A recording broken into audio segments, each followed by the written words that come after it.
Hello friends, मैं Kartik Goyal. Welcome to our channel science ji. और आज मैं आपको class 10th chapter 11 the human eye and the colourful world के बारे में कुछ इंट्रोडक्शन दूंगा, जिसमें आपको सीबीएसई एग्जाम्स में आपको बहुत हेल्प मिलेगी। So let's start. और इस वीडियो में हम सिर्फ अपना इंट्रोडक्शन पार्ट देंगे और आगे वाली वीडियोस एपिसोड्स में हम इन रेलेवेंट टॉपिक्स को और अच्छे डिटेल में कवर करेंगे।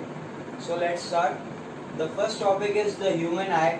और हम ह्यूमन आई इस वीडियो में देखेंगे कि ह्यूमन आई में पार्ट्स कितने हैं, जैसे कि like the ciliary muscle, the lens, the vitreous humour, the aqueous humour and the cornea, the pupil. So हम देखेंगे कि इनका यूज क्या है और इनका सिग्निफिकेंस क्या है हमारी आई में, और ये कैसे हमारे ब्रेन को मैसेज पहुंचाती हैं कि हमारी आईज में एक इमेज बनी है। So our next topic is the power of accommodation. हम इसमें देखेंगे कि हमारी आई अपने आप को कैसे एडजस्ट करती है किसी भी फार ऑब्जेक्ट को देखने के लिए या किसी नियर ऑब्जेक्ट को देखने के लिए, या फिर कभी ब्राइट लाइट में या फिर कभी लो लाइट में।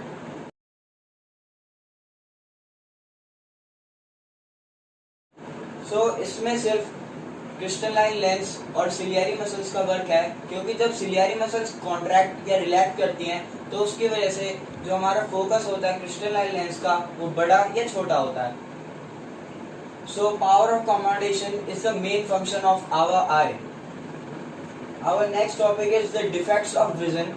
तो हम इसमें देखेंगे कि हमारी एजिंग होने में या फिर जब हमारे लेंस में किसी तरह का डिफेक्ट आ जाता है या फिर कोई क्लाउडी या स्मोकी उसमें इफेक्ट आता है, तो हमारे कौन सी टाइप्स की आई डिजीज होती हैं। तो first eye disease is myopia. इसे हम नियर साइटेडनेस भी कहते हैं। इसके अंदर हमें पास का दिखता है और दूर का दिखना बंद हो जाता है।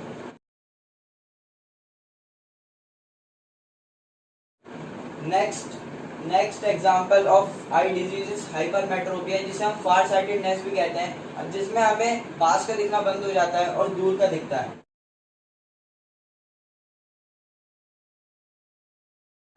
और last eye disease is बायोपिया।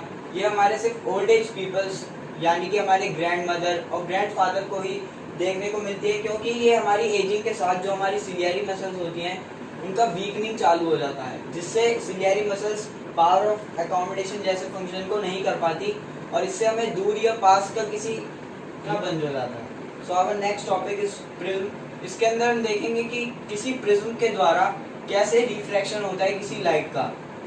When a white light refract through a prism it split into 7 colours, that is VIBGYOR, means violet, indigo, blue, green, yellow, orange, red.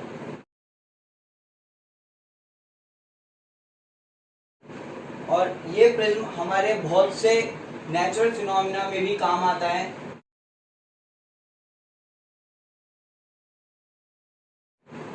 Next topic is atmospheric refraction, और ये इस chapter का most important topic है, क्योंकि हमारे CBSE से इस chapter से जो क्वेश्चंस आएंगे वो अधिकतर या फिर ज़्यादातर एटमॉस्फेरिक रिफ्रैक्शन टॉपिक से ही आएंगे।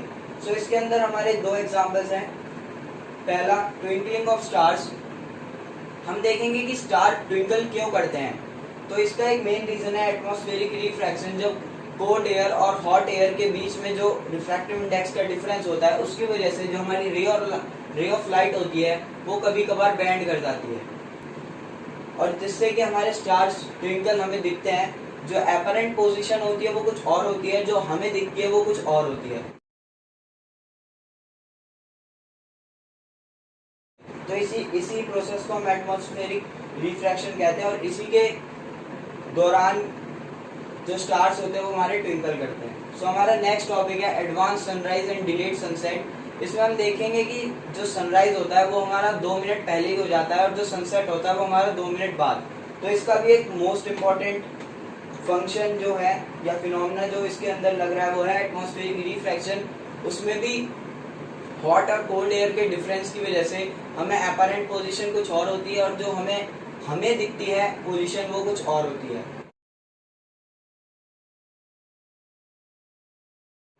सो our next and last topic is scattering of light. इसमें हम देखेंगे कि लाइट कैसे स्कैटर होती है किसी पार्टिकल के द्वारा, किसी फॉरेस्ट की कैनोपी के द्वारा।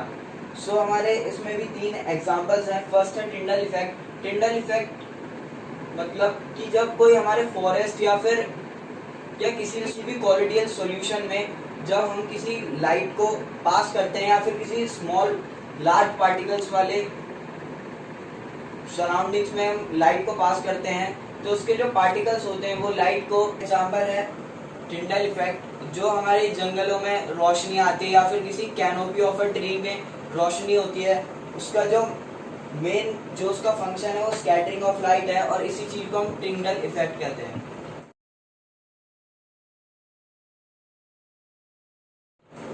हमारा नेक्स्ट टॉपिक है कलर ऑफ स्काई। हम इसमें देखेंगे कि जो हमारा स्काई का कलर होता है वो ब्लू ही क्यों होता है, क्योंकि blue is have the most scattering power.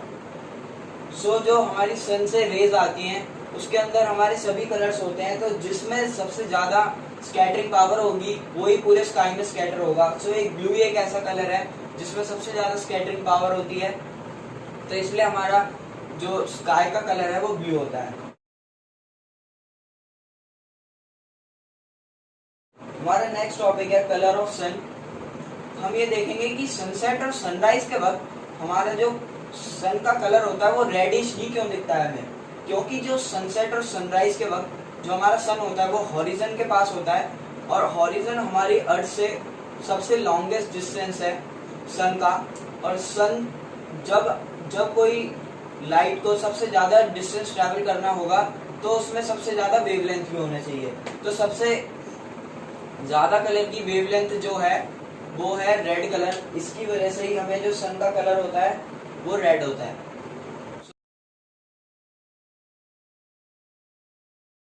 सो हम इन अपनी नेक्स्ट एपिसोड्स में हम इन रेलेवेंट टॉपिक्स को और डिटेल में कवर करेंगे। So please motivate us and subscribe our channel science ji and your one like support us, so thank you।